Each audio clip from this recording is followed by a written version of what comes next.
Gran hombre de Dios el pastor. Qué bendición es contar con sus predicación. Las hacemos sonar siempre por radio, dando el sonido certero de alarma al pueblo de Dios y al mundo. Por favor, quisiera saber dónde puedo conseguir el libro del mensaje de los tres ángeles con el pastor Bohr vivo en Chiclayo. Dios te bendiga, familia pastoral. Pastor, ¿cómo hago para recibir sus predicaciones por Caudio? Ayúdame por favor, muchas gracias. Dios los bendiga y les siga dando mucha sabiduría. Que tenía el Evangelio eterno para predicarlo a los moradores de la tierra, a toda nación, tribu, lengua y pueblo, diciendo a gran voz: temed a Dios y dadle gloria, porque la hora de su juicio ha llegado. Y adorad a aquel que hizo el cielo y la tierra, el mar y las fuentes de las aguas. Así que lo primero que vamos a estudiar es el Evangelio eterno. Ahora, esta es la única vez en los escritos del apóstol Juan a donde él usa la palabra evangelio. Ustedes saben que él escribió el Evangelio según San Juan, 3 epístolas de Juan y el libro de Apocalipsis. Este es el único lugar en todos esos escritos a donde el apóstol Juan usa la palabra evangelio.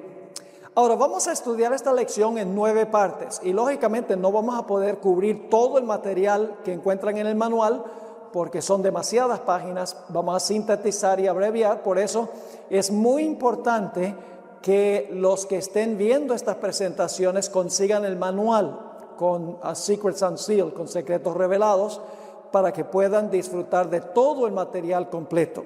Vamos a estudiar 9 puntos, 9 aspectos del Evangelio eterno. Número 1, vamos a notar que fue diseñado por el Padre y el Hijo en los siglos de la eternidad. En segundo lugar, el Evangelio eterno fue revelado por primera vez a Adán y Eva en el huerto de Edén después que ellos pecaron. En tercer lugar, el plan de la salvación se simbolizó por el sistema de sacrificios del Antiguo Testamento. Número 4, cuando Cristo vino a la tierra, Él cumplió el sistema ritual del Antiguo Testamento. Número 5, cuando Jesús terminó su obra de redención en la tierra y regresó al cielo, todo el cielo celebró su retorno allá. Número 6, para nosotros ser salvos necesitamos recibir los beneficios del Evangelio, es decir, debemos responder a lo que hizo el Señor Jesucristo. Número 7, la recepción del Evangelio implica ciertas obligaciones, es decir, el Evangelio no solamente son privilegios, sino que también encierra obligaciones: temer a Dios, darle gloria y adorar al Creador. Número 8, vamos a encontrar que la tarea que nos ha dado Dios es la tarea de predicar ese evangelio en todo el mundo. Y finalmente nos daremos cuenta que el tema del evangelio será el tópico de estudio durante los siglos de la eternidad después que sea eliminado el pecado. Así que ese es el bosquejo básico de la lección que vamos a estudiar a continuación. Ahora, lo primero que queremos preguntarnos es ¿por qué se le llama eterno a este evangelio? Si la salvación viene como consecuencia del pecado, pensaríamos que el evangelio solamente se aplica durante el periodo cuando hay que eliminar el pecado. ¿Por qué es eterno el evangelio? Bueno, porque este plan se formuló mucho antes que el pecado entrara al universo. Es decir, el plan fue diseñado por el Padre y el Hijo. Y básicamente el plan tenía 2 puntos. Número 1 es que Jesús tenía que venir para morir como un cordero sin mancha. Así que 2 puntos: el cordero, Cristo, no podía tener mancha de pecado, y en segundo lugar tenía que sufrir la sentencia de muerte. Vamos a 1 de Pedro 1, 18 al 20, que se encuentra en la página 12 del manual, a donde se encuentran estas 2 funciones del Cordero en el Antiguo Testamento que simbolizaban a Jesús. Dice: sabiendo que fuisteis rescatados de vuestra vana manera de vivir, la cual recibiste de vuestros padres, no con cosas corruptibles como oro o plata, sino con la sangre preciosa de Cristo, ahí está hablando de su muerte, como de un cordero sin mancha y sin contaminación. Es decir, el cordero no podía tener mancha y luego ese cordero sin mancha se sacrificaba. El cordero sin mancha representa la vida perfecta de Cristo y el matar el cordero representaba la muerte de Cristo. Sigue diciendo en el versículo 19 que fuimos redimidos con la sangre preciosa de Cristo, como de un cordero sin mancha y sin contaminación. Esa es su vida perfecta. Ya, ahora fíjense, ya destinado desde antes de la fundación del mundo, pero manifestado en los postreros tiempos por amor de vosotros. Así que dice aquí que ya Jesús estaba destinado antes de la fundación del mundo para venir como el Cordero Inmaculado para morir. Pero eso se manifestó en los postreros tiempos por amor a nosotros. Es decir, el plan estaba hecho en los siglos de la eternidad, pero solamente se anunció cuando entró el pecado y se implementó. En Romanos 16, 25 al 27, el apóstol Pablo también nos habla en cuanto a por qué el evangelio es eterno. Voy a leer ahora el versículo 25.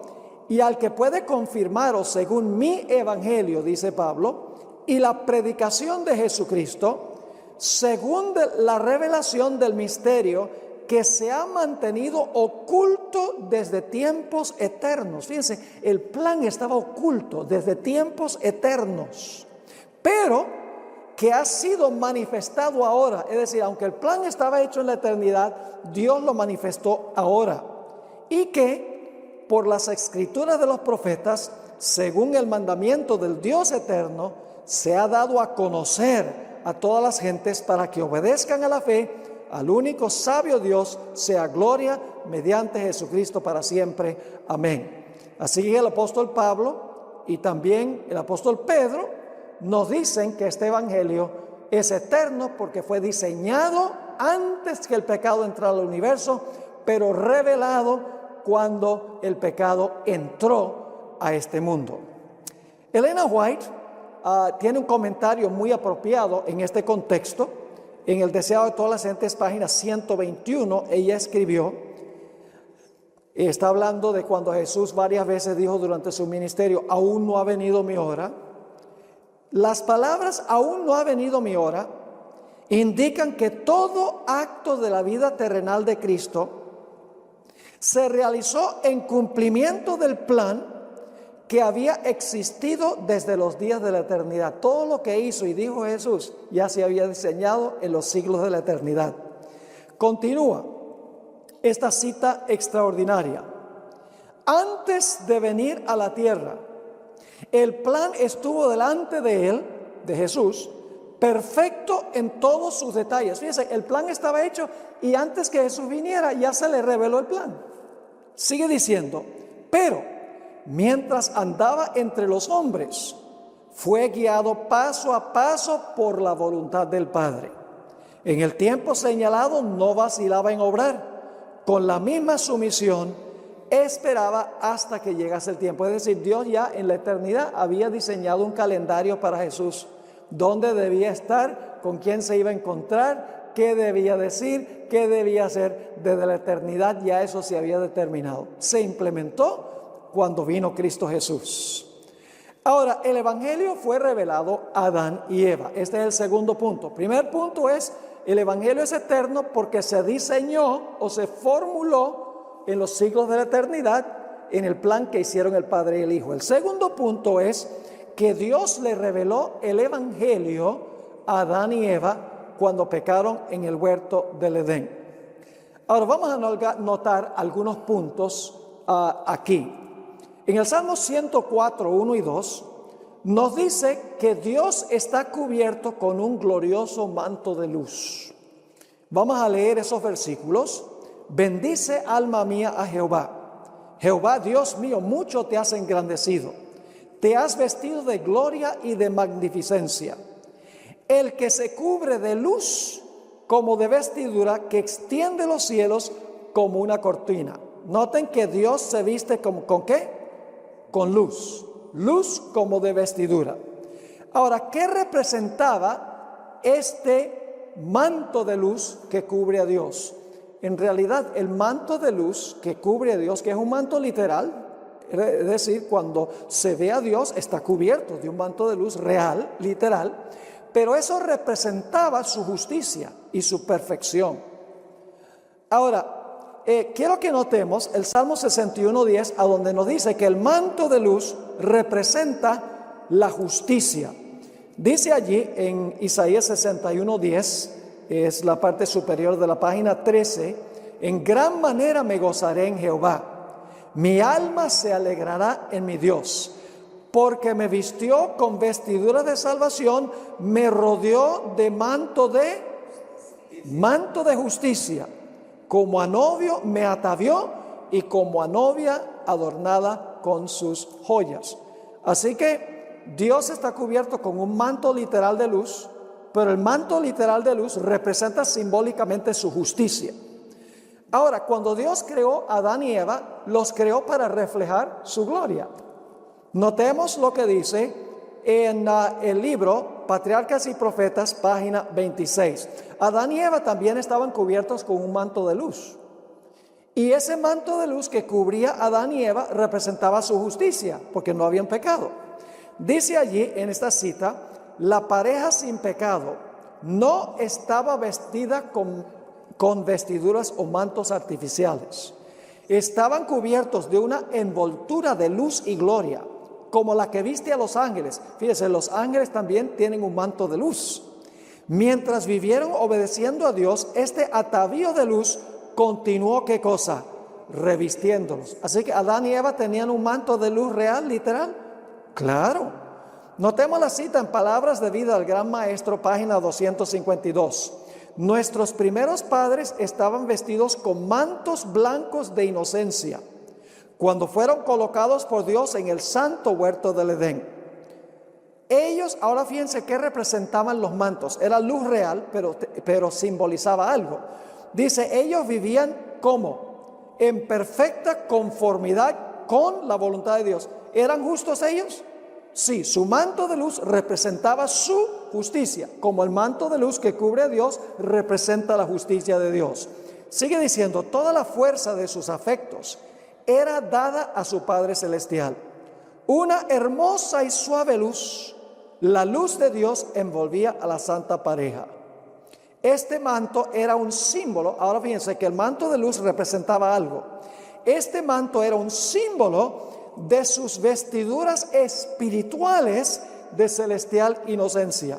Si hubieran permanecido fieles a Dios, Dios habría continuado, este manto de luz hubiera continuado, ¿qué cosa? Envolviéndolos. Así que, resumiendo, Dios tenía un manto de luz literal, representa simbólicamente su justicia. Adán y Eva fueron creados para reflejar a Dios. Ahora ellos también tienen un manto de luz literal que representa, mientras no habían pecado, su justicia. Pero luego la Biblia nos dice que Adán y Eva pecaron. No vamos a leer Génesis 3:6, que está en su manual, porque ustedes han leído eso muchas veces. Adán y Eva comieron del árbol de la ciencia del bien y del mal. ¿Y cuál fue el resultado de su pecado? Génesis 3:7, la primera parte del versículo, nos dice cuál fue el primer resultado. Dice, entonces fueron abiertos los ojos de ambos y conocieron que estaban, ¿qué cosa? Desnudos. Yo pregunto, ¿qué perdieron primero? ¿Su manto literal de luz o perdieron primero su manto espiritual? Perdieron el espiritual primero, porque perdieron su justicia. Pero cuando perdieron su justicia o su manto espiritual, ¿qué pasó con el manto literal de luz que los cubría? El manto literal desapareció, es decir, perdieron los dos mantos. El manto espiritual porque perdieron su justicia y el manto literal de luz porque pecaron contra Dios. Ahora, Elena White explicó, esto es en la página 14, en Palabras de Vida del Gran Maestro, página 252, lo que significa la pérdida del manto de luz literal y espiritual. Dice allí, pero cuando entró el pecado, rompieron su relación con Dios, es decir, perdieron su justicia y la luz que los había circuido, ¿qué pasó? Se apartó. ¿Perdieron los dos mantos, sí o no? Sí. Ahora, para solucionar el problema del pecado, ¿es necesario nuevamente restaurar los dos mantos? El propósito del plan de salvación es restaurar al hombre a donde estaban Adán y Eva. Restaurar el manto literal de luz y el manto espiritual de justicia. Ahora, ¿cuál fue la solución que le dieron a Adán y Eva al problema de haber perdido su manto de luz? Génesis 3:7, la última parte del versículo, nos lo dice. Entonces cosieron hojas de higuera y se hicieron, ¿qué cosa? Delantales. Es decir, vamos a cubrir la desnudez física con hojas de higuera. Pero de nada valió, porque aún se sentían desnudos después de cubrirse con las hojas. Noten Génesis 3:9 al 13. Mas Jehová Dios llamó al hombre y le dijo: ¿dónde estás tú? Y él respondió: oí tu voz en el huerto y tuve miedo porque estaba desnudo y me escondí. Y Dios dijo: ¿quién te enseñó que estabas desnudo? ¿Has comido del árbol de que yo te mandé no comieses? Y ahora escuchen. Y el hombre respondió: la mujer que me diste por compañera me dio del árbol y yo comí. ¿Qué está haciendo? Justificando su pecado, echándole la culpa ¿a quién? A la mujer, está dando una excusa por su pecado. Y el versículo 13 dice: entonces Jehová Dios dijo a la mujer: ¿qué es lo que has hecho? Y dijo la mujer: la serpiente me engañó y comí. Es decir, la culpa la tiene la serpiente, y inclusive le está diciendo: Dios tiene la culpa porque creó a la serpiente. Es decir, están ellos tratando de justificar su pecado, echándole la culpa a otros. Elena White, en una cita que se encuentra en Review and Herald, noviembre 15, 1898, escribió lo siguiente: las hojas de higuera representan los argumentos que se fabrican para cubrir la desobediencia. ¿Qué representan los mantos de higuera? Representan los argumentos que la gente usa ¿para qué? Para cubrir la desobediencia, es decir, para justificar lo que hicieron. Cuando el Señor atrae la atención de los hombres y las mujeres a la verdad, entonces comienza la fabricación de los mantos de higuera para cubrir la desnudez del alma, pero no se cubre así la desnudez del pecador. ¿Cuáles son algunas de las excusas que ofrecen los pecadores para justificar su pecado? Dicen: yo tengo una naturaleza pecaminosa. Las atracciones del mundo son demasiado fuertes. El diablo me tentó y tiene la culpa. Mis padres me dieron mal ejemplo. Nací así, está en mis genes. La culpa la tiene mi esposo o mi esposa. Yo crecí en un mal medio ambiente. Toda clase de excusas se ofrecen para justificar el pecado. Esas son las hojas de higuera, pero no cubre la desnudez. Porque aún después que Adán y Eva se colocaron las hojas de higuera, Dios viene y dice: Adán, ¿dónde estás? Y Adán dice: bueno, me escondí en medio del huerto porque estaba desnudo. Pero ya no estaba desnudo, tenía las hojas de higuera. Pero él sabía que las hojas de higuera no cubrían la vergüenza de su desnudez. En cortas cuentas, ¿qué hace el pecado? El pecado causó primero desnudez espiritual. Cuando el hombre perdió su manto espiritual de justicia, el próximo paso es que desaparece el manto literal de luz. Y esto lleva finalmente a la sentencia de muerte, que es la desnudez final. ¿Saben que el apóstol Pablo compara la muerte con la desnudez? En 2 Corintios, el capítulo 5. Es decir, la desnudez espiritual lleva a desnudez literal, que lleva a la desnudez de la muerte. Por eso en Génesis 3:19 encontramos la condena de Dios contra Adán. Dice: con el sudor de tu rostro comerás el pan hasta que vuelvas a la tierra, porque de ella fuiste tomado, pues polvo eres y al polvo volverás. Entonces, ¿cuál es la situación del hombre? Aquí estamos en la página 15 del manual. La situación del hombre se compone de varios pasos. Número 1, la ley de Dios exige perfecta justicia. ¿Están de acuerdo que la ley de Dios exige perfecta justicia? ¿Se puede uno desviar un poquito de la ley nada más? No. La ley dice: obedéceme perfectamente. Si no obedecemos la ley, Si desobedecemos la ley, ¿cuál es el resultado? El pecado. Porque dice en 1 Juan 3:4, todo aquel que comete pecado, infringe también la ley, pues el pecado es infracción de la ley. Así que la ley dice, obedéceme perfectamente. Si no la obedecemos, eso es pecado. Y la paga del pecado es ¿qué cosa? La muerte. Romanos 6:23 dice, porque la paga del pecado es muerte. ¿Y cuántos seres humanos están bajo sentencia de muerte? Bueno, la Biblia dice que todos. Romanos, el capítulo 5 y el versículo 12, dice, por tanto, como el pecado entró en el mundo por un hombre, y por el pecado la muerte, así la muerte pasó ¿a cuántos? A todos los hombres, por cuanto que todos pecaron. Y encontramos también en Romanos 3:23 y el versículo 10, como está escrito, no hay justo ni aun uno, por cuanto todos pecaron y están destituidos de la gloria de Dios. Así que pueden entender la situación precaria del hombre. La ley de Dios exige ¿qué? Absoluta y perfecta justicia. Si no le ofrezco perfecta justicia a la ley, eso es pecado. Y si peco, el resultado es ¿qué? El resultado es la muerte. Y como todos han pecado, todos merecen ¿qué? Todos merecen morir. Una situación problemática tiene el hombre, ¿sí o no? Bien seria la situación que tiene el hombre. Ahora, la buena nueva es que el mismo día que Adán y Eva pecaron y se hicieron reos de muerte, ese mismo día Dios les reveló que había un plan para salvarlos, para restaurar el manto de justicia y para restaurar el manto literal de luz. Porque si se restaura la justicia, entonces se va a restaurar también el manto de luz. Ahora, noten lo que dice Génesis 2:17. Esta es la página 15 del manual, Génesis 2:17. Dios le dijo algo a Adán y Eva: mas del árbol de la ciencia del bien y del mal no comerás, porque el día que de él comieres, ciertamente morirás. Ahora, en el hebreo dice morirás por muerte. Yo no sé de ninguna otra manera que uno puede morir.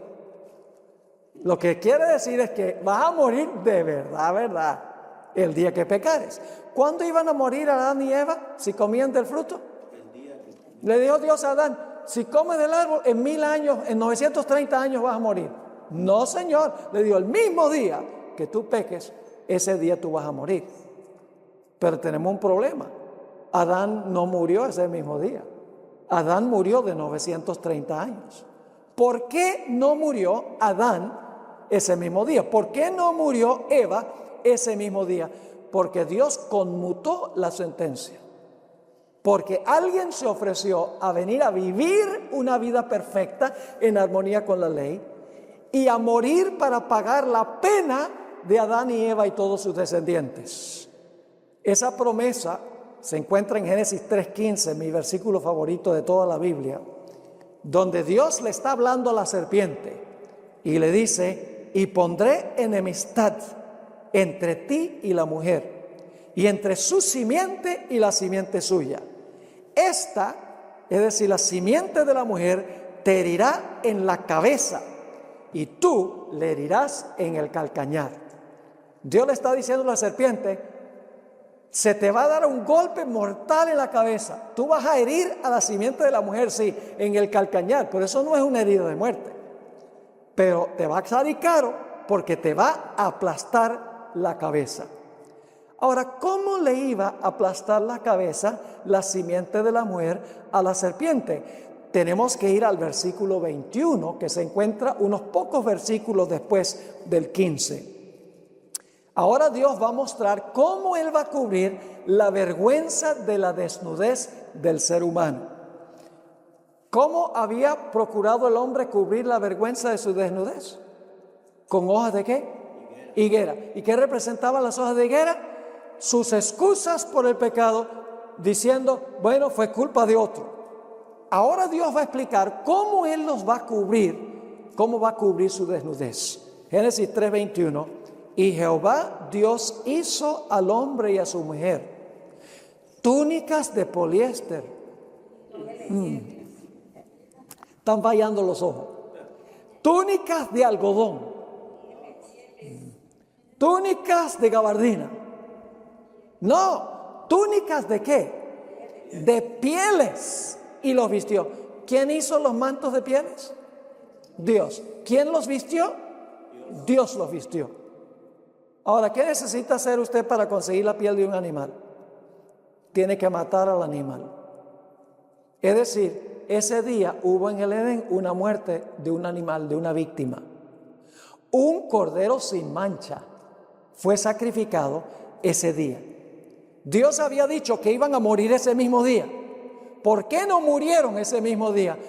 Porque se sacrificó a un animal en su lugar para cubrir la vergüenza de su desnudez. Es decir, la vida perfecta del Cordero de Dios y su muerte iba a cubrir la desnudez del ser humano. La hermana White en una revista, The Bible Echo, mayo 21, 1900, escribió: el mismo instante en que Adán cedió a la tentación de Satanás e hizo lo que Dios le había mandado que no hiciera, Cristo, el Hijo de Dios, se interpuso entre los vivos y los muertos y dijo: que caiga el castigo sobre mí, yo tomaré el lugar del hombre.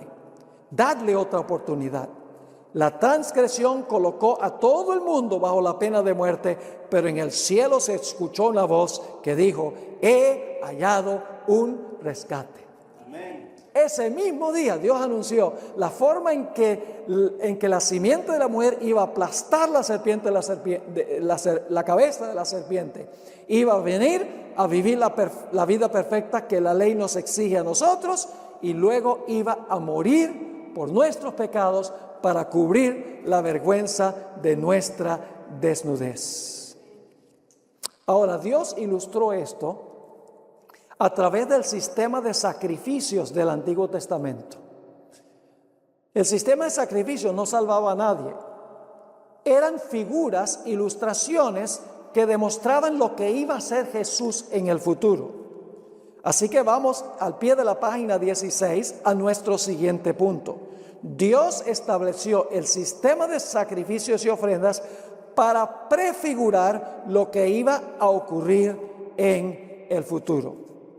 Ahora, en el sistema de sacrificios había dos características necesarias de una víctima que se sacrificaba.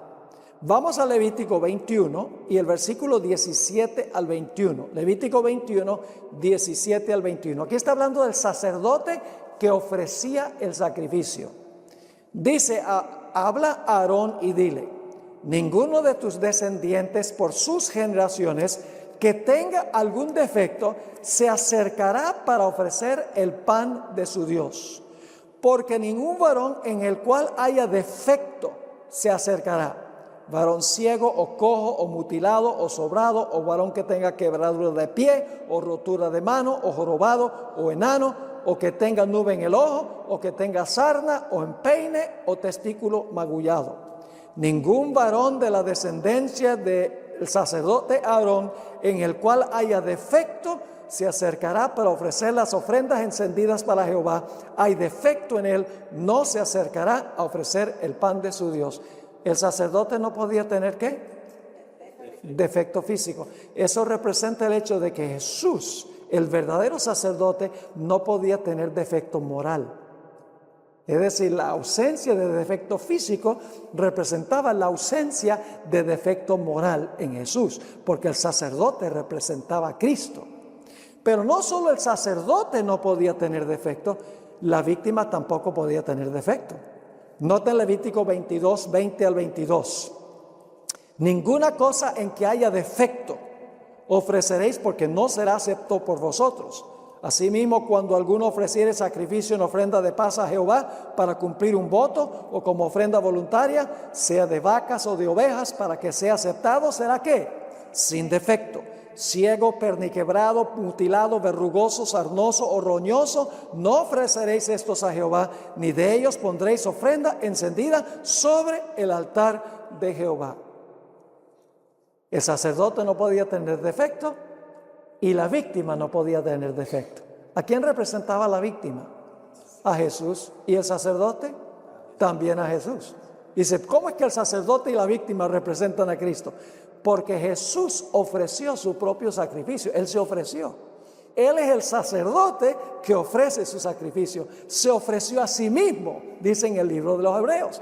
Por eso Jesús no tenía ningún defecto moral en su vida. Obedeció perfectamente la ley de Dios. Tenía perfecta y absoluta justicia. Es decir, el sistema de sacrificios representaba el hecho de que en el futuro iba a venir Jesús a vivir una vida perfecta y a morir como una víctima sin defecto para cubrir la vergüenza de la desnudez del ser humano. Pero este sistema del Antiguo Testamento no quitaba el pecado. Un sacerdote humano no nos podía representar ante Dios. Una víctima animal no podía quitar el pecado. El sacerdote representaba al Jesús que iba a venir. La víctima representaba la muerte futura de Jesús. Porque dice en Hebreos 10:4, porque la sangre de toros y los machos cabríos no puede quitar los pecados. Así que el sistema del Antiguo Testamento era un sistema de sombras que apuntaban hacia Cristo, la realidad. Ahora, en la página 17, vamos ahora al punto número 4, el cumplimiento de la promesa. Vamos a hablar ahora del momento cuando todos los ritos se cumplen en el Señor Jesucristo. Jesús vino a este mundo. Se enfrentó a todas las tentaciones de Satanás sin excepción, tentaciones 1000 veces peores que las nuestras. ¿Cuántos de ustedes alguna vez el diablo los ha tentado a convertir piedras en pan? Eso no sería una tentación para nosotros porque nosotros no podemos hacerlo, pero Jesús sí podía usar su poder divino para hacerlo. Jesús fue tentado mucho más que nosotros, pero la Biblia nos dice que aunque Jesús fue tentado en todo, nunca cometió pecado.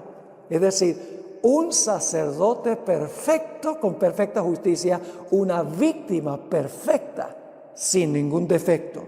En Hebreos 4:15 dice, porque no tenemos un sumo sacerdote que no pueda compadecerse de nuestras debilidades, sino uno que fue tentado en todo según nuestra semejanza, pero sin pecado. Noten también lo que dice Hebreos 7:26. No solamente Jesús era un sacerdote, según dice esto, sin pecado, pero nos dice que no tenía mancha. Dice en Hebreos 7:26, porque tal sumo sacerdote nos convenía, santo, inocente, sin mancha, apartado de los pecadores y hecho más sublime que los cielos. Y ya leímos 1 de Pedro 1:18 y 19, a donde dice que fuimos redimidos con la sangre preciosa de Cristo. Eso se refiere a su muerte, pero era un cordero sin mancha y sin contaminación. Es decir, el Señor Jesucristo debía cumplir una doble función. Debía vivir una vida sin pecado y debía morir por los pecados de todos los seres humanos, para nosotros poder reclamar lo que Él hizo como nuestro. Ahora, estamos en la mitad de la página 18. Jesús sufrió, después de vivir su vida perfecta, Jesús sufrió nuestra sentencia de muerte. En el principio, el hombre pecó. Esto es un repaso. Cuando pecó, ¿qué sucedió? Perdió el manto de justicia espiritual y quedó espiritualmente ¿qué? Desnudo. Por haber perdido el manto espiritual, perdió también ¿qué cosa? El manto físico. Y el resultado final fue la desnudez de la muerte. Ahora Jesús tomó nuestro lugar. Jesús tomó sobre sí nuestros pecados. Tomó sobre sí nuestra desnudez espiritual. Colgó sobre la cruz completamente ¿qué? Desnudo, porque Él estaba sufriendo la desnudez nuestra. Y finalmente sufrió también la desnudez ¿de qué? La desnudez de la muerte. Jesús, en otras palabras, tomó nuestro lugar. Vivió la vida que la ley nos exige a nosotros. Y murió la muerte que la ley nos exige a nosotros. Y algunos le dicen, pero ¿cómo Jesús podía vivir por todos y morir por todos? Es muy sencillo, hermanos y hermanas. ¿A cuántas personas creó Cristo Jesús? Jesús creó a todos. Y siempre que digo esto, alguien dice, no, pero a mí no me creó, yo nací de mi mamá. Y le digo, bueno, ¿y tu mamá de dónde nació? Pues de la mamá de ella. ¿Y la mamá de ella de dónde nació? De la mamá de ella. Si vamos hacia atrás, ¿a dónde termina el proceso? Con Adán y Eva. Cuando Jesús creó a Adán y Eva, creó a todos los seres humanos, porque todos vienen de ellos. Solo el que creó a todos podía ofrecerse para venir y vivir en lugar de todos y morir en lugar de todos. Cuando Jesús vivió su vida perfecta, tejió un manto de perfecta justicia disponible a todo ser humano. Cuando Jesús murió en la cruz, murió por todo ser humano en el planeta. Dice en Gálatas 3 y el versículo 13, esto es al pie de la página 18, Cristo nos redimió de la maldición de la ley. ¿Y cómo lo hizo? Hecho por nosotros maldición. Jesús tomó sobre él mismo la maldición que nos pertenece a nosotros.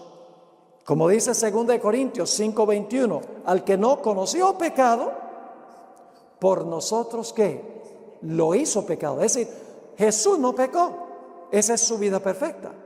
Pero el Padre colocó sobre él los pecados de todos nosotros. No conoció pecado, pero el Padre lo hizo pecado para que nosotros, al aceptarlo, pudiésemos ser reconocidos como justos en Jesús ante el Padre. ¡Qué gloriosa verdad! Amén. Noten lo que dice Isaías 53, 5 y 6. Mas él herido fue por nuestras rebeliones, molido por nuestros pecados. El castigo de nuestra paz fue sobre él, y por su llaga fuimos nosotros curados. Todos nosotros nos descarriamos como ovejas, cada cual se apartó por su camino, mas Jehová cargó en él el pecado ¿de qué? El pecado de todos nosotros. Jesús vivió la vida que la ley nos exige a todos nosotros. Jesús murió la muerte que la ley nos exige a nosotros por ser pecadores. Es decir, Jesús vivió en lugar de todos y murió en lugar de todos. Tejió un manto perfecto de justicia espiritual y literal que le puede ofrecer a cada persona que lo reclame como suyo. Ahora vamos al punto número 5, a la mitad de la página 19. El cielo celebra el triunfo del Evangelio. Ahora el Señor Jesucristo ha vivido la vida perfecta que la ley exige, ha muerto por todos los pecadores como la ley exige, y ahora Jesús asciende al cielo y viene la gran celebración, honrando al Cordero que ha logrado la victoria. Dice en Apocalipsis 5, 11 y 12, aquí está Jesús en medio de una gran celebración. Y miré y oí la voz de muchos ángeles alrededor del trono y de los seres vivientes y de los ancianos, y su número era millones de millones, que decían a gran voz: al Cordero que fue inmolado es digno de tomar el poder, las riquezas, la sabiduría, la fortaleza, la honra, la gloria y la alabanza. La gran celebración evangélica en el cielo, cuando Jesús ha vivido la vida que todos debemos vivir, ha muerto la muerte que todos debemos morir, y si lo recibimos, seremos aceptos en el amado. Ya no tenemos que preocuparnos de lo que Dios piensa de nosotros, sino lo que Dios piensa de Jesús, el que toma el lugar de nosotros. Pero ahora llegamos al punto número 6, a mitad de la página 19. Lo que Jesús hizo, lo hizo por todos. Vivió en lugar de todos y murió en lugar por todos. Pero no significa que por eso todo el mundo se va a salvar. Porque hay que aceptar el regalo del Evangelio personalmente. ¿Y qué significa eso? Romanos 6, 23 dice: porque la paga del pecado es muerte, pero ¿el qué? El regalo de Dios es vida eterna en Cristo Jesús, Señor nuestro. Ahora, déjenme darles una ilustración para que puedan entender lo que estoy diciendo, que hay que aceptar el Evangelio. Jesús sí vivió por todos y murió por todos. Vivió una vida perfecta y murió por todos los pecados que jamás se hayan cometido. Pero la persona individualmente tiene que recibir a Cristo y aceptar lo que Cristo hizo para salvarse. Les voy a dar esta ilustración. Quiero que se imaginen el dueño de un banco. Por su misericordia y su gracia, decide establecer una cuenta con suficiente capital para pagar las deudas de todo ser humano en el planeta Tierra. Deposita en la cuenta suficiente capital para pagar la hipoteca, las tarjetas de crédito, los préstamos educativos, las tarjetas de almacenes por departamento, las cuotas del carro y todas las demás deudas. Coloca suficiente capital para pagar toditas las deudas de todos los seres humanos. Pero ¿de qué valdría establecer una cuenta así si nadie sabe que está disponible? Así que el dueño del banco anuncia por medio de todos los medios de comunicación, palabra de boca, televisión, radio, internet, teléfono, la prensa, Facebook, Twitter, WhatsApp, Instagram, etcétera. La buena noticia es que ha depositado suficiente capital para cancelar las deudas de todos los seres humanos. No hay razón para quedar endeudados. Pero hay una condición, estamos en la página 20. Los deudores tienen que arrepentirse de haberse endeudado. Tienen que confesar que hicieron mal, venir al banco confiando que el dueño en verdad está dispuesto a saldar sus deudas. Si escogen no venir al banco, quedan endeudados a pesar de haber suficiente capital para cancelar todas las deudas. ¿Están entendiendo lo que estoy diciendo? La obra de Cristo en la tierra fue para todos. Cristo vivió una vida perfecta en lugar de todos y murió en lugar de todos. El capital está en el banco. Pero la obra que hace Jesús en el santuario celestial cuando fue al cielo es individual y personal. Y solo aquellos que se arrepienten de haberse endeudado, aquellos que confiesan que hicieron mal y confían en la vida y la muerte de Cristo Jesús, recibirán el perdón de sus deudas.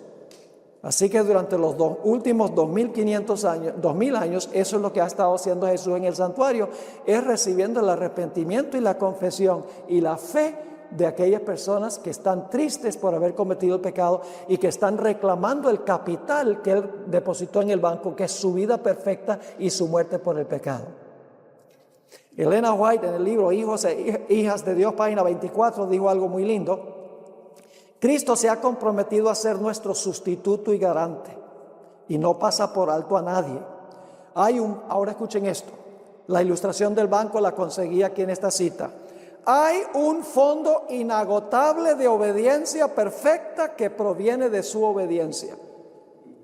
¿Qué significa inagotable? Que no se acaba. ¿Hay un fondo inagotable en el cielo? Sí, dice aquí, de obediencia. Hay un fondo inagotable de obediencia perfecta que proviene de su obediencia. En el cielo, sus méritos, abnegación y sacrificio propio se atesoran como incienso que se ofrece juntamente con las oraciones de su pueblo. Cuando las oraciones sinceras y humildes de los pecadores ascienden al trono de Dios, Cristo mezcla con ellos los méritos de su propia vida perfecta, su propia vida de perfecta obediencia. Nuestras oraciones resultan fragantes gracias a este incienso. Cristo se ha comprometido a interceder en nuestro favor y el Padre siempre oye a su Hijo.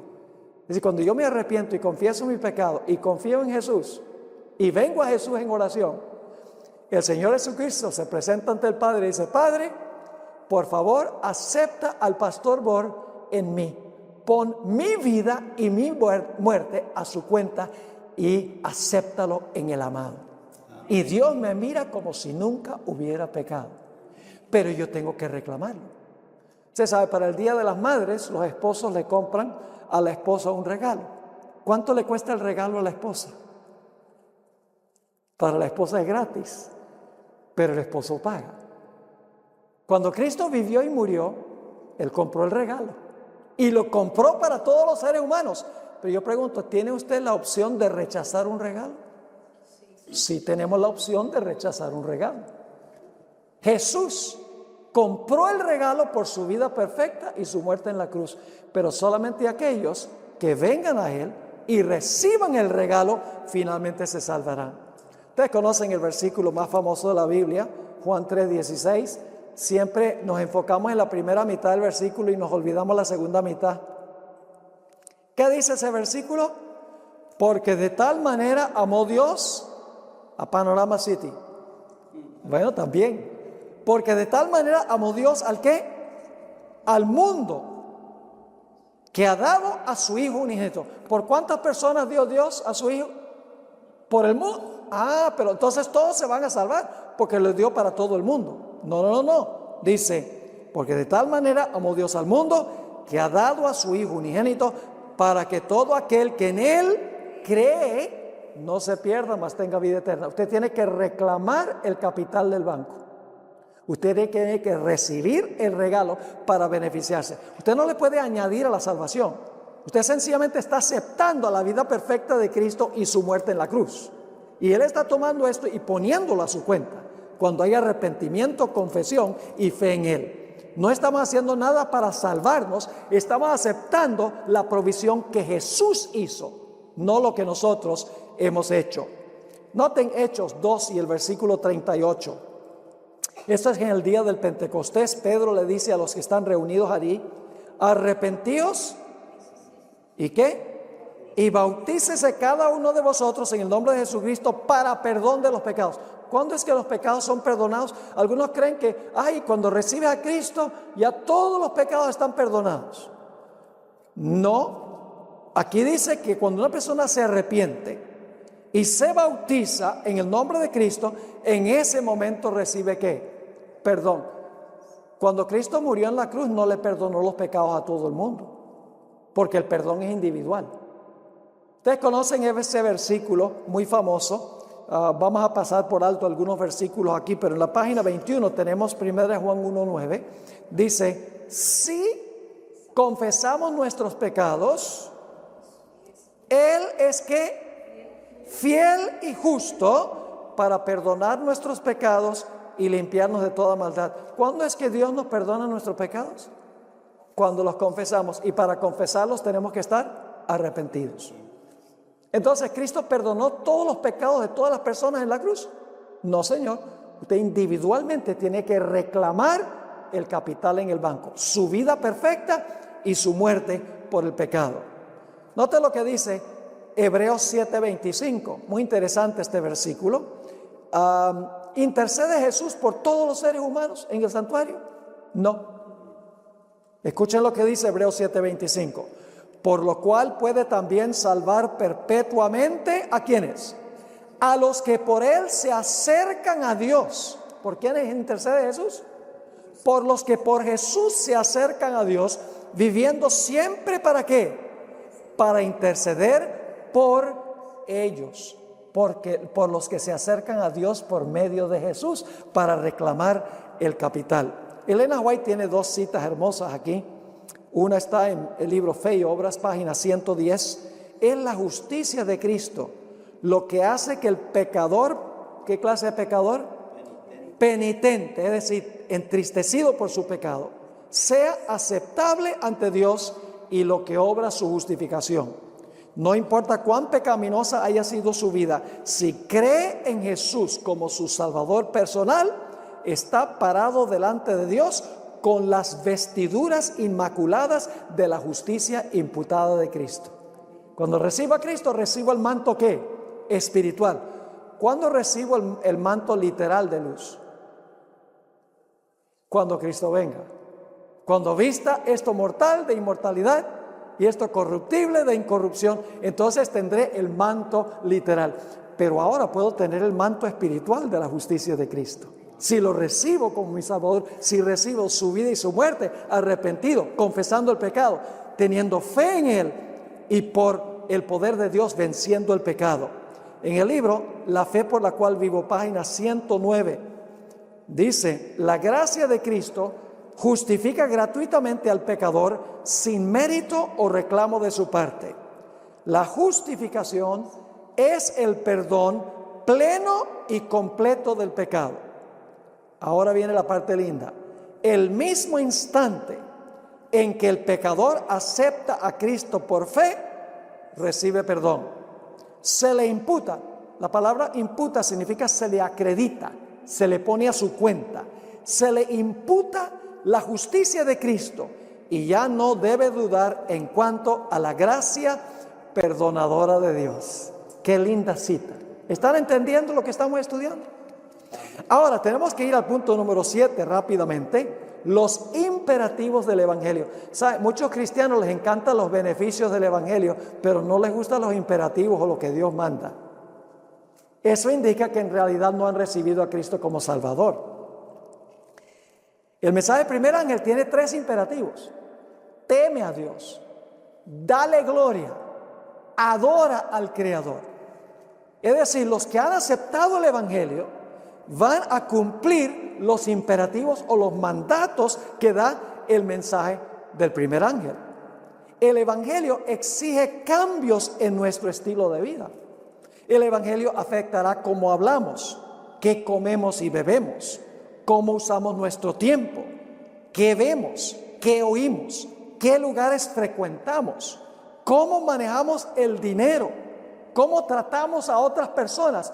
Cuando el Evangelio ha alcanzado nuestra vida, nuestro estilo de vida, nuestra conducta cambia. Y si no ha cambiado, es porque en realidad no hemos aceptado el Evangelio. Muchos cristianos enfatizan tan solo los beneficios del Evangelio y no están dispuestos a cumplir con los requisitos del Evangelio. Ven el Evangelio como una forma barata de escapar a la condenación sin un cambio en la vida. Dicen, Cristo pagó todo, estoy salvo y no necesito preocuparme por cambiar mi estilo de vida. Vamos a leer Tito 2, 11 al 14. Pasaje muy interesante. Porque la gracia de Dios, ¿la qué? La gracia de Dios, y mucha gente habla de eso, se ha manifestado ¿para qué? Para salvación de los hombres. Pero ahora quiero que noten algo muy interesante.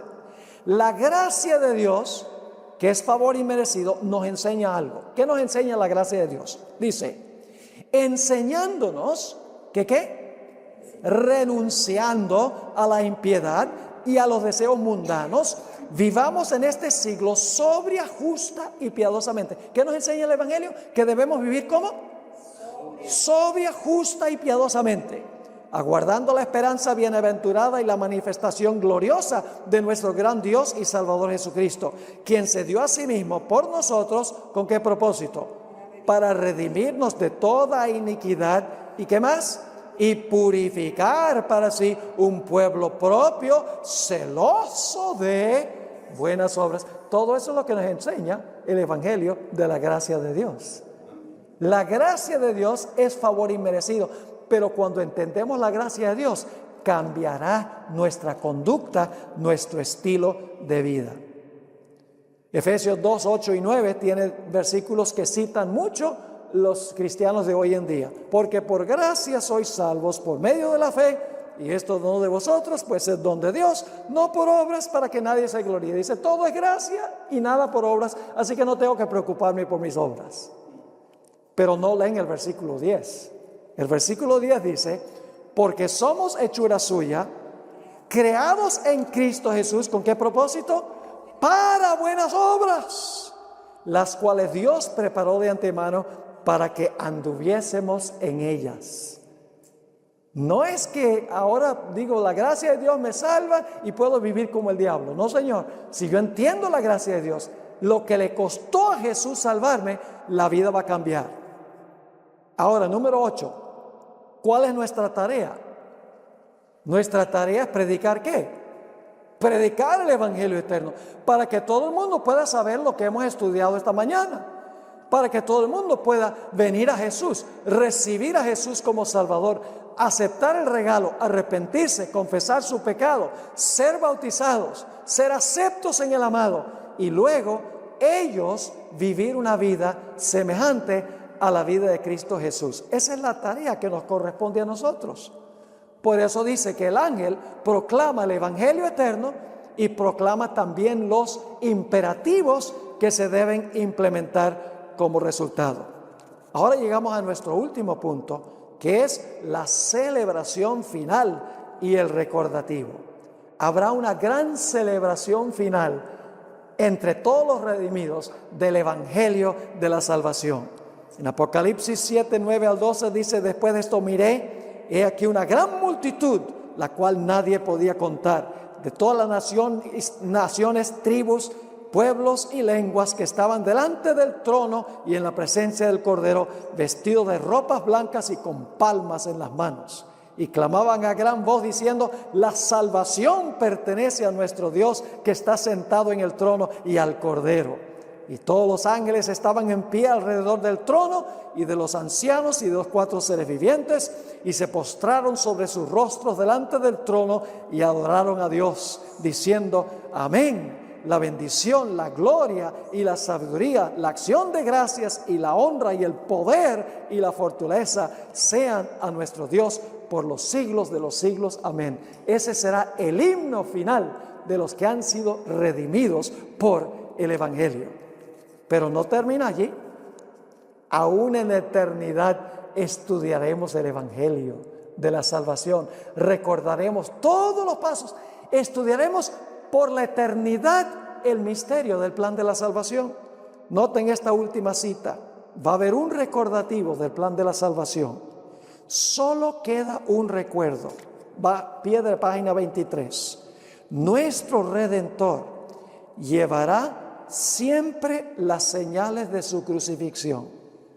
En su cabeza herida, su costado, en sus manos y en sus pies se ven las únicas huellas de la obra cruel efectuada por el pecado. Y las marcas de su humillación son su mayor honor. A través de las edades eternas, las llagas del Evangelio